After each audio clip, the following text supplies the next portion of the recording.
இன்னைக்கு நீங்க எல்லாம் பண்ணனதுக்கு அப்புறம் இத்தனை அமைச்சர் இத்தனை போலீஸ் எல்லாம் வந்து எதுக்கு ஆகுது? இன்னைக்கு நீங்க வேற இடத்துக்கு இந்த செருப்புக்கு எதுக்கு சார் இத்தனை போலீஸ் காவல்? இந்த செருப்புக்கு இந்த கிழிஞ்சி மலை கட்சி கொடிக்கு எதுக்கு சார் இத்தனை காவல்? நிக்க கூடாதுங்கிறாங்க, பேசக்கூடாதுங்கிறாங்க, இத்தனை பேர் வந்து பாக்குறாங்க. நேத்துல என்ன பண்ணிட்டு இருந்தேன்? இந்த இடம் தகுதியான இடமான ஒரு போலீஸ்காரனுக்கு தெரியாது, கரூர்ல இருக்கிற ஒரு போலீஸ்காரனுக்கு தெரியாதான்? எல்லாத்துக்கும் பொறுப்பு முதல்ல இந்த இடத்துக்கு வந்து அப்ரூவ்டு கொடுத்த ஆளுங்கட்சி.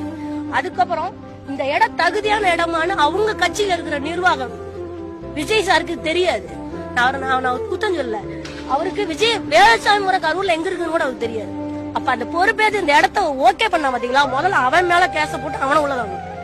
நாளைக்கு இது மாதிரி ஒரு மீட்டிங் நடக்காம இந்த மாதிரி அரசியல் கட்சி மீட்டிங் இனிமே போனா குடும்பத்துக்கு எவனுக்காவது 10 லட்சம் ரூபாய் தேவைன்னா போங்க. ஆனா வாங்குறதுக்கு நம்ம இருக்க மாட்டோம். எவனோ வாங்கிட்டு போவோம் நம்ம குடும்பத்துக்கு. அதுக்கு இஷ்டப்பட்டா நீங்க மீட்டிங் போங்க.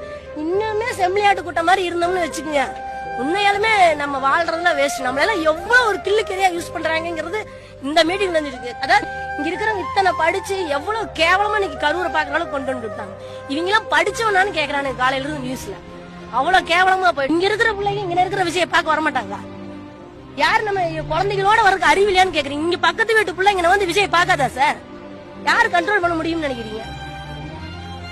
சம்பவம் நடந்தது யார் மேல குற்றங்கிறத விட கவர்மெண்ட் மனுஷனை மதிக்கிறதே இல்ல சார். எந்த அரசியல் கட்சி மனுஷனை மதிக்கிறது இல்ல சார்.